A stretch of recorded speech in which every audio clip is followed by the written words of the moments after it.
ஸ்ருதிகாவுக்கும் அவங்க இருக்கிற ஹவுஸ்மேட்ஸ்க்கு வந்து ஒரு சண்டை நடந்திருக்கு. என்னன்னு பார்த்தீங்கன்னா, ஸ்ருதிகா சொல்கிறாங்க, ரஜித் டைம் கோடு ஆனதுக்கு அப்புறமேட்டு யாருமே ஹவுஸில் வந்து வேலை ப்ராப்பராக செய்யலை.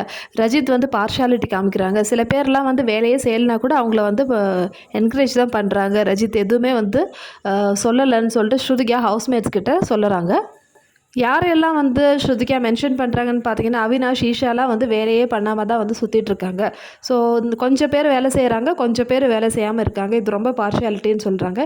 இன்னொரு இடத்துல பார்த்தீங்கன்னா, சாராவுக்கும் ஸ்ருதிகாவுக்கும் வந்து ஒரு வாக்குவாதம் வருது.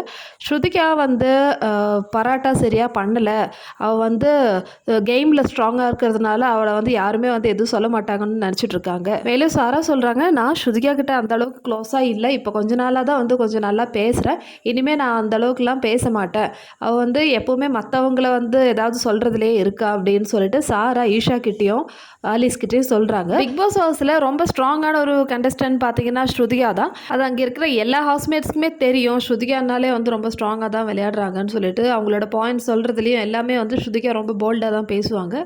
அதனாலே வந்து ஸ்ருதிகாவை பற்றி பேக் பேட்டிங் பண்ணிட்டுருக்காங்க எல்லாரும்.